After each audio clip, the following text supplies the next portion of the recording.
ሰላም ጤና ይስጥልን ተመልካቾቻችን ከአንከር ሚዲያ ዝግጅት ክፍል ያክብሮ ሰላምታችንን እናቀርባለን። በአማራ ክልል ወቅታዊ የህልውና ተጋድሎ ዙሪያ የደረሱንን መረጃዎች የምናቀርብበትን መርሃ ግብር ነው ይዘን የመጣነው። በጎጃም ቀጠና በርካታ ድሎች ተገኝተዋል። የአገዛዙ ሰራዊት ላይ በተወሰደ እርምጃ ከጦር መሳሪያና ከተለያዩ ድሎች ባሻገርም የአገዛዙ ሰራዊት የመንቀሳቀስ አቅሙን የሚያዳክም እርምጃ በመውሰድ በከፍተኛ ብልጫ ፋኖ ድሎ አካባቢዎችን እየተቆጣጠረ እንዳለ ነው ያገኘነው መረጃ የሚያመለክተው። በሌላ በኩል የአብይ አህመድ አገዛዝ ወደ ሰሜን ቀጠና ትኩረቱን ያደረገው በአማራ ክልል ያለውን አጠቃላይ ሁኔታ መቋቋም ስላልቻለ የአብይ አህመድ አገዛዝ ከአማራ ክልል ሰራዊቱን እያስወጣ ያለው ተሸንፎ እንጂ ለሌላ ስትራቴጂ እንዳልሆነ ነው ካገኘነው መረጃ ለማወቅ የተቻለው። ለማንኛውም በአጠቃላይ በኢትዮጵያ ወቅታዊ የተጋድሎ እንቅስቃሴ በተለይም በአማራ ክልል ያለውን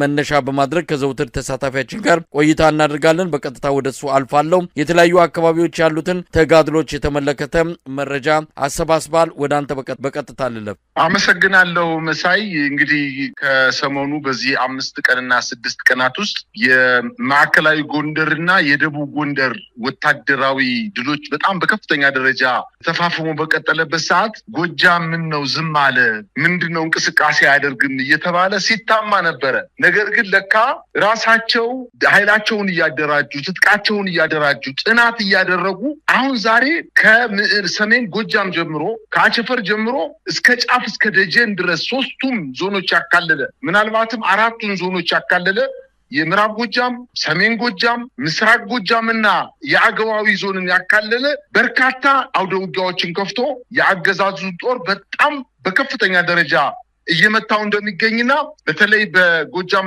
ወደ ምዕራብ ጎጃም አካባቢ ያለው ወታደራዊ ማጥቃት ዘመቻ ሽመልስ በማለት በአንድ በተሰዋ ጠንካራ አዋጊ መኮንን የተሰየመ ወታደራዊ ጥቃት ሰንዝረዋል። በተለይ በዋናነት ጃዊ ቀጠና ፈንድቃ ከተማ አቅራቢያ የፋኖ ኃይሎች በፈጸሙት ማጥቃት በርካታ ጦር ከነ ቡድን መሳሪያቸው ሲማረኩ ኩምበር በተባለ ቦታ ላይ ተሰማርቶ በነበረው የአገዛዙ ጦር ላይ ጥቃት በመፈጸም ሙሉ በሙሉ ተደምስሷል ማለት ይቻላል። እንግዲህ በአጠቃላይ የ105ኛ ኮር 206ኛ ኮር እንዲሁም 201ኛ ኮር የፋኖ ኃይሎች በጋራ ተቀናጅተው በፈጸሙት የማጥቃት እንቅስቃሴ 2 ድሽቃ፣ 10 ብሬን፣ 4 ስናይፐር እና 1 የክፍለ ጦር መገናኛ ሬዲዮን ጨምሮ 2 የመስመር መገናኛ ሬዲዮዎችን በመማረክ 200 በላይ የነፍስ ወከፍ መሳሪያዎችን ከ50,000 በላይ ተተኳሽና 150 የመከላከያ ሰራዊቶችን መግደላቸውንና በርካታ ከ32 በላይ ምርኮኛ የመከላከያ ሰራዊት ብቻ ምርኮኛ 32 ምርኮኛ በእጃቸው ማስገባታቸውን እንግዲህ ማለት በወታደራዊ ቋንቋ በሙሉ በዛ አካባቢ የነበረው ክፍለ ጦር ሙሉ በሙሉ ተመቶ ፈርሷል ማለት ነው። እጅ ሰጥቷል፣ ተደምስሷል። የያዘውን ሙሉ መሳሪያ ለፋኖ ኃይሎች እንዳስረከበና በተለይ 105ኛ 206ኛና 201ኛ ኮር በጋራ በፈጸሙት ማጥቃት በጃዊ ቀጠና የነበረው በተለይ ፈንድቃና ኩምበር በተባሉ ከተሞች ላይ በፈጸሙት ማጥቃት እስከዛሬ ድረስ በዛ አካባቢ ተገንቶ ያልታወቀ ድል መቀዳጀታቸውን ነው ያስታወቁት። በሌላ ዜና በዛው አካባቢ በፋግታ ለኮማ ወረዳ ፋግታ ከተማ ላይ ዛሬ ጠዋት ከሌሊቱ 12 ሰዓት ጀምሮ ውጊያ የከፈተው የአገዛዝ ጦር 59ኛ ክፍለ ጦር ሙሉ በሙሉ ተደምስሷል ማለት ይቻላል። እንግዲህ ይሄ ፋግታ ለኮማ ማለት በጣም በቅርብ ርቀት ላይ ከጃዊ በቅርብ ርቀት ላይ የሚገኝ አካባቢ ነው። 59ኛ ክፍለ ጦር በዛ አካባቢ ይህን ኃይል ለማገዝ የተመታውን ኃይል ለማውጣትና የቆሰሉ ኃይሎችን ለማውጣት እንቅስቃሴ በሚያደርግበት ሰዓት በፋግታ ከተማ አቅራቢያ የነበረው የአገዛዝ ጦር ተመቶ መበታተኑና በርካታ ኃይሉ እጅ መስጠቱን ለማወቅ ተችሏል። በሌላ አቅጣጫ እንደዚሁ በምስራቅ ጎጃም ዞን ዋና ከተማ ደብረ ማርቆስ ከተማ አካባቢ ወይንም ዙሪያ የአማራ ፋኖ ብሔራዊ ንቅናቄ ቴዎድሮስ እዝ 206ኛ ኮር ዛሬ በሌሊት ወደ ከተማዋ ዘልቆ በመግባት ከመድኃኔዓለም ከተማዋ ውስጥ ከመድኃኔዓለም ቤተክርስቲያን እስከ ባለ እግዚአብሔር ቤተክርስቲያን ባሉት አካባቢዎችና አዲሱ ፍርድ ቤት ተብሎ በሚጠቀሰውና ዋጋም በተባለው አካባቢ መሽጎ በነበረው የአገዛዙ ጦር ላይ 14ኛ ክፍለ ጦር በሞርተር የታገዘ ጥቃት በመፈጸም የ14ኛ ክፍለ ጦር በደብረ ማርቆስ ከተማ ከባድ የማጥቃት እንቅስቃሴ በማድረግ ትልቅ ድል እንዳገኘና 34ኛ ክፍለ ጦር ደግሞ በደጀን ወረዳ በጉባያና ስብሸንጎ በተባለው አካባቢ በነበረው ወታደራዊ ካምፕ ላይ ከጠዋቱ 12 ሰዓት ላይ ጥቃት በመፈጸም ከ60 በላይ የአገዛዙ ጦር መደምሰስ መቻላቸውንና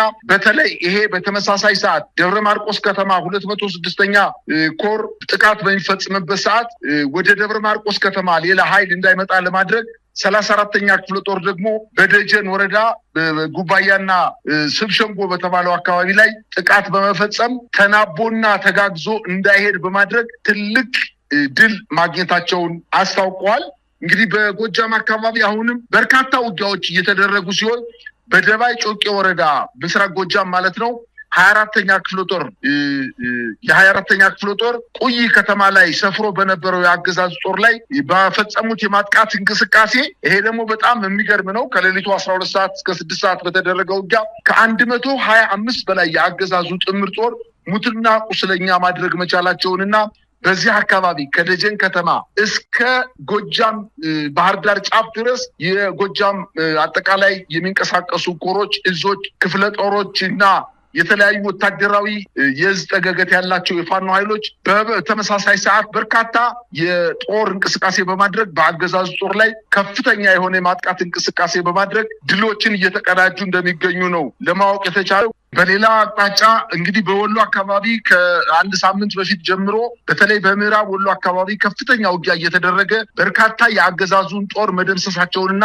ወረዳዎችን፣ ወታደራዊ ቀጠናዎችን፣ ወታደራዊ ጠቀሜታቸው ከፍተኛ የሆኑ ተራራማ ቦታዎችና አገዛዙ ይዟቸው የነበሩ ወታደራዊ ምሽጎችን በመቀማት ወረዳዎችን መቆጣጠር መቻላቸውን አስታውቋል። በተለይ በዛሬው ዕለት ደግሞ መብረቁ ክፍለ ጦር ስትራቴጂካዊ ጠቀሜታዋ የጎላ የሆነችውን ወግዲ ከተማን ዛሬ ለሁለተኛ ጊዜ የአገዛዙን ጦር አሸንፎ ከተማዋን መቆጣጠር ችሏል። እንግዲህ ጥቃቱን የፈጸሙት ከተማዋን ከበው በማደር ሲንጋ 01 ቀበሌ፣ 02 ቀበሌ፣ ሰርቶ ማሳያ ቀበሌ፣ በ03 እና በ05 ቀበሌ በደርቢቱ አካባቢ ከበባ በመፈጸም ሌሊቱን ሙሉ ከተማዋን ከበው ከማደራቸው በተጨማሪ ሊነጋጋ አካባቢ የአገዛዝ ጦር ሰፍሮበት የነበረው በርካታ ወታደራዊ ካምፖችን በማጥቃት ከተማዋን ሙሉ በሙሉ ተቆጣጥረዋል። እንግዲህ የደቡብ ወሎ የኃይል ሚዛን አስጠባቂ የሆነችው ወግዲ ከተማን ለሁለተኛ ጊዜ በአንድ ሳምንት ጊዜ ውስጥ ለሁለተኛ ጊዜ መቆጣጠራቸውና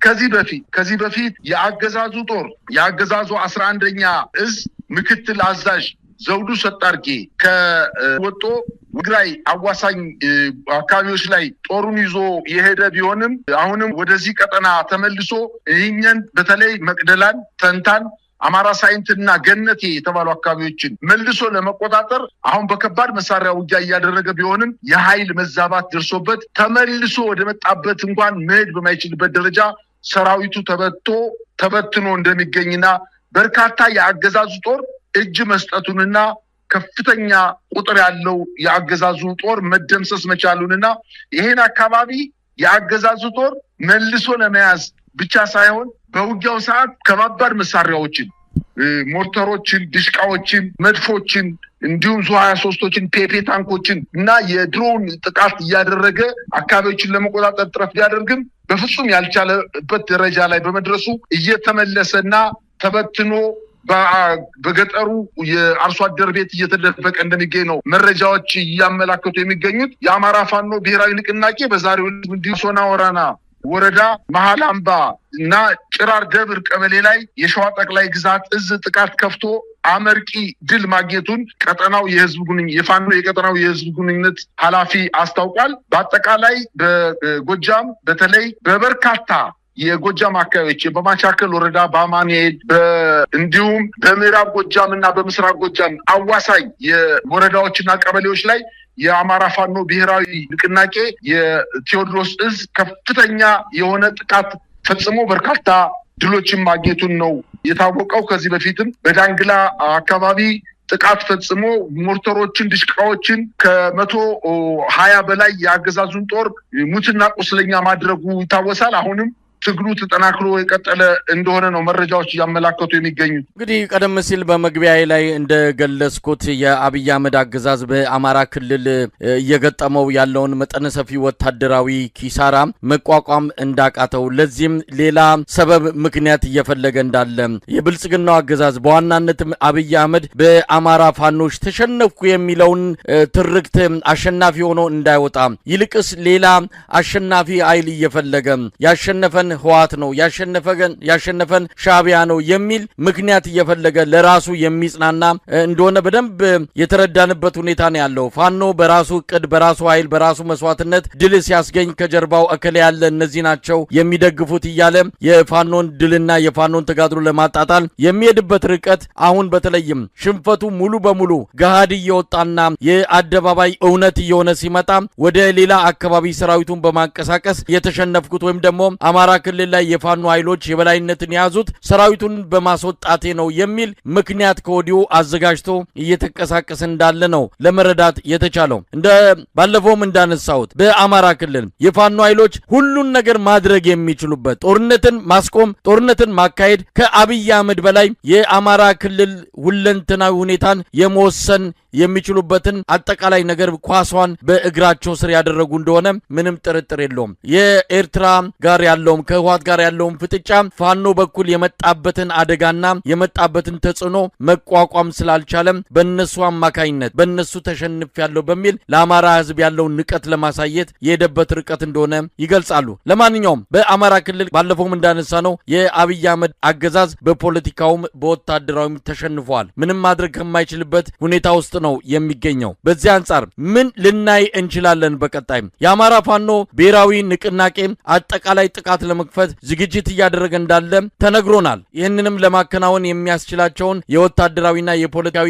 አንድነት እየሰሩበት እንዳለ እንዲህ አይነቱ ጥቃት ሲከፈት እንደከዚህ ቀደሙ አንድ ቦታ ብቻ ነካ በማድረግ ወይም በአንድ ቦታ ብቻ የተወሰኑ እንቅስቃሴ እንዲኖር በማድረግ ሳይሆን አጠቃላይ በአማራ ክልል ወጥ በሆነ መልኩ በተመሳሳይ ሰዓት በተመሳሳይ ቀን ጥቃት ለመፈጸም እንደተዘጋጁ ነው የምናውቀው። ይሄ ደግሞ የተወሰነ መናበብ የተወሰነ ጊዜም ሊጠይቅ ይችላል፣ ግን የማይቀር በቅርብ የምናየው ክስተት እንደሚሆን ነው ማረጋገጥ የሚቻለው። መሳይ የአገዛዙ ጦር እኮ እውነት ለመናገር ገና በአማራ ክልል ሰራዊቱ ሲያስገባ ነው የተሸነፈው። አሁን ለሽንፈቱ ምክንያት ይስጥ፣ ግን ነገር ግን የአማራ ህዝብ በደንብ አድርጎ ተደራጅቶ እየቀጠቀጠ ልክ ቤተክርስቲያን እንደገባች ውሻ አድርጎ በደንብ አድርጎ በአንደኛው ቀበሌ ላይ ተሸንፎ ወደ ሌላ ወረዳ ሲሄድ ያ ወረዳ ተዘጋጅቶ እየጠበቀ ሰራዊት በሌለበት እንኳን የአባት አርበኞች ተደራጅተው ጥቃት እየፈጸሙበት ልክ ቤተክርስቲያን እንደገባች ውሻ እየተቅበዘበዘ ያለ ምንም አይነት የድርጅት ቁመና የመንግስት ቁመና የሌለው በጣም በቀለኛ ስርዓት እንደሆነ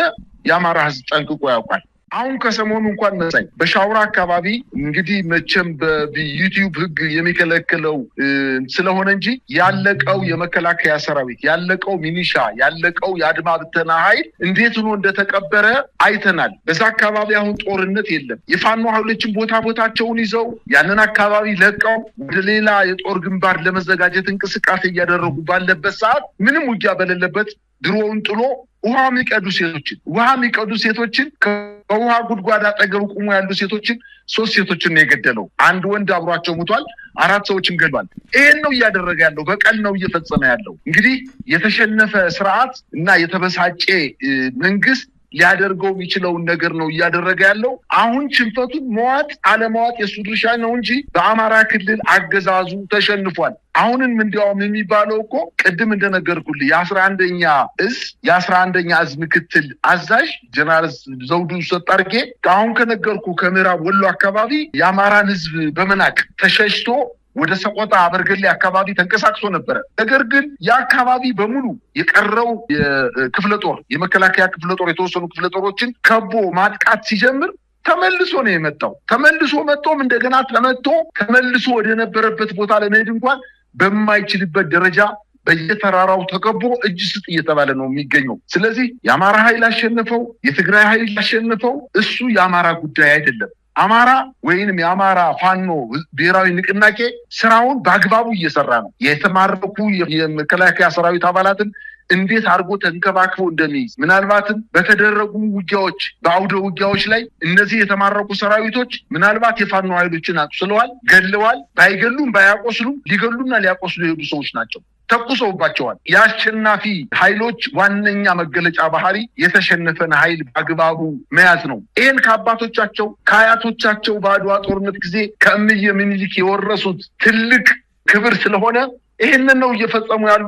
በአግባቡ ተንከባክበው የቆሰለውን እያከሙ የደከመውንና የራበውን የራቁቱን የቀረውን እያለበሱ ወደ የቤተሰቦቻቸው እየወሰዷቸው እየላኳቸው ነው የሚገኙት። እነዚህንም በሚዲያ እየመሰከሩላቸው ይሄንን መልካም ድርጊታቸውን በሚዲያ እየተናገሩላቸው ነውና ስርዓቱ ተሸንፏል። በአማራ ክልል ከእንግዲህ በኋላ ሊቆይበት የሚችልበት ጊዜ እየጨመረ በመጣ እያንዳንዷ ደቂቃ ላይ የመከላከያ ሰራዊቱ ቤተክርስቲያን እንደገባች ውሻ ያገኘ የሚመታው እጅግ በጣም የተጠላ በእያንዳንዱ የጦር አውደ ውጊያ ሳይሆን በከተማ ላይ ሲንቀሳቀስ እንኳን መሳሪያ ያልያዘ በመጥረቢያና በዱላ መከላከያ ሰራዊቱን እየመታ ክላሹን እየቀማ ከፋኖ እየተቀላቀለ እንደሚገኝና ሰራዊቱም ገና ተኩስ በሚፈጠርበት ሰዓት በገፍ ማለት በሚቻል ደረጃ እጅ እየሰጠ እንደሆነ 4 እና 5 ሰዓት በፈጀ ውጊያ ከ35 በላይ እጅ የሚሰጥ ኃይል ከ150 በላይ ጦር የሚደመሰስበት አመራርን ጨምሮ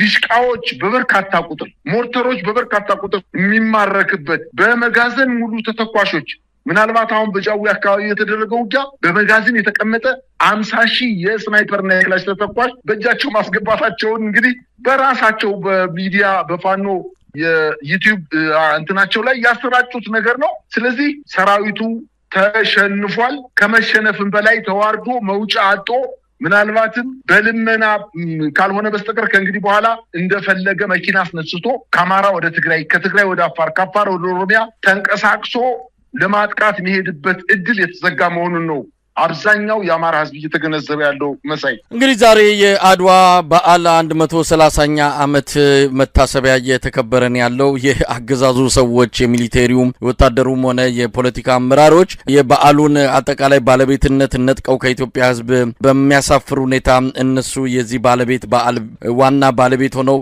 የመጡበት አሳፋሪ ክስተትን ነው ዛሬ እየታየ ያለው።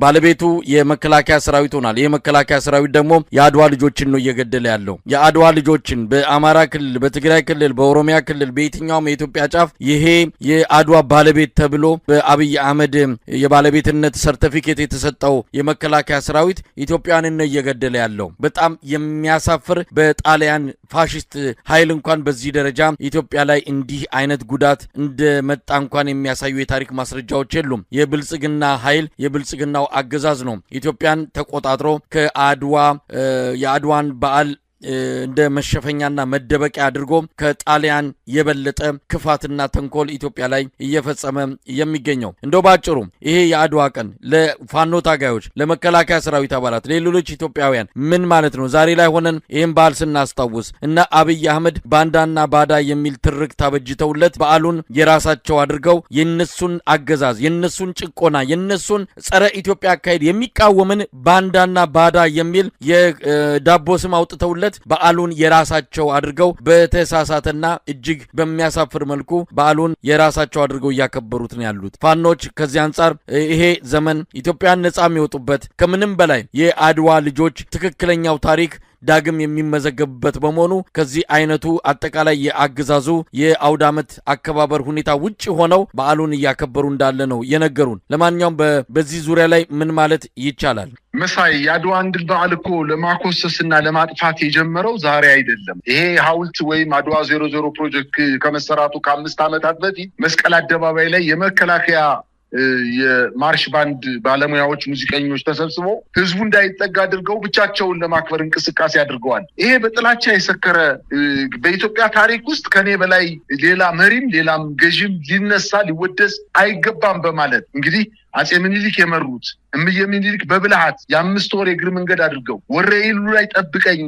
ከተጠብቀኝ ድንበርን እየፈለፈለ እየቆረሰ የሚወስድ ጠላት መጥቷልና ጉልበት ያለ በጉልበትህ ጉልበት የሌለ በጸሎት አግዘኝ ብሎ ባለው መሰረት አንድም መሳሪያ ያዘ ኃይል ሳይቀር ተከትሎ ሄዶ ምናልባትም 8 ሰዓት ባልሞላ ጊዜ ውስጥ በአጼ ምኒልክ ብልህነት ጦርነቱን ካሸነፈ በኋላ የተማረከውን የጣሊያን ጦር ቤተሰቦቻቸው እንኳን እስኪደርሱ ድረስ አልጠበቀም። ደብዳቤ ጽፎ በአግባቡ ተንከባክቦ ልጆቻችሁ አሉ ሊገሉን ቢመጡም ነገር ግን እኛ የበላይነን ኢትዮጵያውያን የተለየነን የነጭ የበላይነት በኢትዮጵያ አይሰራም በማለት ደብዳቤ ጽፎ ልጆቻቸው እስከሚልኩላቸው ድረስ ተጽናኑ በማለት ደብዳቤ ጻፈ ንጉስ ነው። ይሄ ንጉስ ምናልባትም ገበየው ሲሞት ተተካ ባልቻ መድፍ አገላባጭ ብቻ ለብቻ የተባለለት ፍታራሪ ገበየው መሞቱን ጦርነቱ ካለቀ በኋላ ወደ ዘመቻ የሄደው ሰራዊት ተበሳጭቶ ሰራዊት እንዳይንፍጀው እንዴት ገበየው ሞቶ እነዚህ የተማረኩትን እንተዋቸዋለን ብሎ ወታደሮቹ ሲፎክሩ እንኳን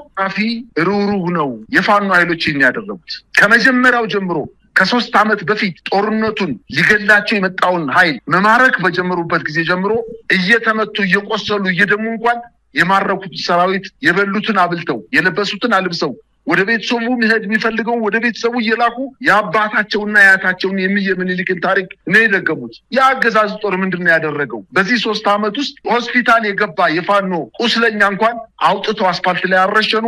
የሆስፒታል ትተን እንኳን በከተማ ውጊያ ወቅት እንኳን ምንም ተሳትፎ የሌላቸው የፋኖ ቤተሰቦችን በጅምላ ወጣው አስፋልት ላይ ያረሸኑ። ተሸንፈው ወደ ከተማ ሲገቡ ያገኙትን ወጣት አንበርክከው አስፋልት ላይ ደም በደም አላደረጉም። ይሄ የመሸነፍ ዋነኛ መገለጫው ነው። በአጠቃላይ የአድዋን ድል እነሱ ሊያኮስሱት ይችላሉ። በእርግጥ ይሄ የኢትዮጵያን ብቻ ድል አይደለም። አጠቃላይ የጥቁር ህዝብ ታሪክን ጠምዝዞ ነጭን የበታች ጥቁርን የበላይ ያደረገ ታሪክ ስለሆነ ይሄ ኢትዮጵያን ብቻ ሳይሆኑ ከካሪቢያን ጀምሮ እስከ አፍሪካ የሚኮሩበት ኤሽያዋን የሚኮሩበት ምናልባትም አውሮፓዎችም ራሱ የተገረሙበት እጅግ በጣም ርህሩህነትና ጀግንነት የተቀላቀለበት የውጊያ ጥበብ የተሞላበት ውጊያ ስለሆነ ይሄንን ነገር ልክ እንደ ክርስቶስ መስቀል እንዲጠፋ ለማድረግ ጉድጓድ ቆፍረው ቀብረው የከተማውን ቆሻሻ ሁሉ እዛ ላይ ከምረው በኋላ ጊዜው ሲደርስ ወጥቶ መስቀሉ እንደሚያድን ክርስቲያኖች እንደሚያምኑበት ያሳዩበት ጊዜ የአጼ ምኒልክን ጀግንነትና የአድዋን ድል ለፖለቲካ ፍጆታ ተጠቅመው ለማንኳሰስ ሲሞክሩ ይሄ በጣም እጅግ በጣም አሳፋሪ የኢትዮጵያን ታሪክ በቅጡ ያልተረዱ መሪዎች እኩያን የሆኑ ሰዎች ወደ ስልጣን እንደመጡ የሚያሳይበት ዋነኛ መገለጫው ነው። በአጠቃላይ በአዳራሽ ውስጥ አድርገው የአጼ ምኒልክን ሐውልት እንኳን ባጠገብ ዞር ብሎ ሰው እንዳይመለከተው አድርገው ከዚህ በፊት የአድዋ ድል በዓል ሲከበር ታሪክ የሚነገርበት ቀረርቶና ፉከራ ጀግንነት የሚንወራረስበት ሰው የሚዝናናበት የአባቶችና የአያቶችን ታሪክ የሚያውቅበት ታሪክ ሆኖ የተቀረጸ የአድዋ የድል በዓል ቀን ነገር ግን የባለስልጣናት የውሸት ትርክት አዳዲስ ትርክቶችን ለመፍጠር እንቅስቃሴ ያደረጉበት ሆኖ ነው ያገኘነው። ደግሞ ይባስ ብሎ ከነሱ ብሶ ደግሞ ባንዳ እያሉ የተሳደቡበት እንግዲህ ይሄ ስርዓት ብልጽግና በታሪክ የሱን ያክል ባንዳነት ተሸክሞ የኖረ ስርዓት በኢትዮጵያ የለም። እቺ ሚጥጥዬ አገር የተባበሩት አረብ ኤሚሬት ምናልባትም የአድዋ ድል የኢትዮጵያ ሲቀዳጅ እቺ ሀገር ከነጭራሹ የሌለች የ60 ዓመት ታሪክ እንኳን ያልሞላት ሀገር እያዘዘችን እያሽከረከረችን የኢትዮጵያ አየር ኃይል ተቆጣጥራ የኢትዮጵያ አየር መንገድን ተቆጣጥራ የኢትዮጵያ አጠቃላይ ተቋማትን ተቆጣጥራ መንግስቱን በእጁ ተቆጣጥራ የፈለገውን እያሽከረከረች እንዲሰራ እያደረገች ያለች መንግስት ስርዓት አራማጆች እነሱ በአዳራሽ ውስጥ ተቀምጠው ባንዳ እያሉ ለአማራ ብቻ ሳይሆን ለኢትዮጵያ ታሪክ መመለስ ዋጋ እየከፈሉ ያሉ የፋኖ ኃይሎችን ሲያንቋሽሹ መመልከት እጅግ በጣም የሚያሳፍርና ቁጭት ውስጥ የሚያስገባ ንግግር ነው ያደረጉት። ሆኖም ቀረም ጊዜያቸው ያለቀ ስለሆነ አጠቃላይ የባንዳነት ተግባራቸው ነገ በታሪክ የሚወጣበት ጊዜ የሚደርስ ነው የሚሆነው። በተለይ በጣም የሚገርመው ወይዘሮ አዳነች አቤቤ ወጣቶች ከባንዳነት አልፋ ወደብን ለማስመለስ ፖለቲካዊ የአድዋን ድል በዓል ለራሳቸው ፖለቲካ ጠቀሜታ ለማዋል ያነገችው ለወጣቶች ያነገችው ንግግር በጣም የሚያሳፍር ነገር ነው። ሌላው ወታደራዊ ጀነራሉ ወይንም ኢታማጆር ሹሙ የተናገረው ነገር አለ። በአጠቃላይ ግን እነዚህ መንግስት ባለስልጣናት የአድዋን ድል ያንኳሰሱበትና ለርካሽ የፖለቲካ ፕሮፓጋንዳ ለመጠቀም ጥረት ያደረጉበት እና በአዳራሽ ግን ያልወጣ አጠቃላይ የኢትዮጵያ ሕዝብ አንገቱን የደፋበት እና ያፈረበት ድርጊት ነው የፈጸሙት። እነሱ እንግዲህ መቼም እንግዲህ እንደሚባለው የቄስ ልጅ እግዚአብሔር አጎቱ ይመስለዋል ይባላልና እነሱ የሰውየው የባንዳው የኢትዮጵያን የሚጠላ በጣም ህፃን የሆነ መሪ ልጆች ስለሆኑ እሱ ያለው ሁልጊዜ እግዚአብሔር ያለው ቃል ነው ብሎ ስለሚያስቡ የሱን ምላስ ወይም ከሱ ሐሳብ ተቀብለው የሱን ድርጊት ከመናገር በዘለለ ከኢትዮጵያ አጠቃላይ ሁኔታ ጋር ግን የማይገናዘብና የሚጣረስ ነገር ነው ሲናገሩ የዋሉት ማለት ይችላል። መሳይ በጣም ነው ማመሰግነው። እንግዲህ እዚህ አድዋ በዓል ላይ ሆነን 130ኛ ዓመት የአድዋን በዓል እያሰብን የፋኖ ተጋድሎ ከምንም በላይ ይህንን ታሪክ ለማደስ ፋኖ እያደረገ ያለው ትግል ይህንን ትግል ስለምንደግፈው ብቻ ሳይሆን በትክክልም የኢትዮጵያን ክብር የኢትዮጵያን ቁመና ኢትዮጵያ ያላትን አጠቃላይ ሁኔታ ለመመለስ የሚደረግ ተጋድሎ በመሆኑ ፋኖ ዝም ብሎ የአማራ ህዝብ ተጋድሎ ብቻ ተደርጎ ሊታይ አይገባም። ኢትዮጵያውያን እውነት ለመናገር አድዋን መመለስ ከፈለጉ የአድዋን ክብር ከምንም በላይ ታሪኩን ማቆየት ትክክለኛ እርምጃ ነው ብለው ካሰቡ ከፋኖ ትግል ጎን ነው መሰለፍ ያለባቸው። እና አዳነች አቤቤ ብልጭልጭ አምፖል ዘንባባ መትከልና ዲም ላይትን በየቦታው ማስቀመጥ የአድዋን ታሪክ የሚመልስ የአድዋን ታሪክ የሚደግም አድርገው ራሳቸው የተሳሳቱበትን ብቻ ሳይሆን በበታችነት ስሜት እያቀነቀኑ ያሉትን አጀንዳ ለሌሎች ወጣቶችም እንዲተላለፍ የሚያደርጉበትን እንቅስቃሴ መግታትና ይህንን በአንድም ይሁን በሌላ እንዲቆም አድርጎ ኢትዮጵያን የማዳኑ ኃላፊነት ከፋኖ በተጨማሪ የመላው ኢትዮጵያውያን ኃላፊነትና የቤት ስራ እንደሆነ ይህንን በደንብ አስረግጦ መግለጽ የሚገባ ጉዳይ ነው። ለማንኛውም በድጋሚ ለመላው የኢትዮጵያ ሕዝብ እንኳን ለ130ኛው ዓመት የአድዋ በዓል አደረሳችሁ እንላለን። በፋኖ ትግል ወቅታዊ እንቅስቃሴዎች ላይ በማተኮር የተለያዩ መረጃዎችን ያቀረብንበት የዕለቱ የመርሃ ግብር በዚሁ ይጠናቀቃል። በጣም ነው ማመሰግን። እኔም ማመሰግናለሁ።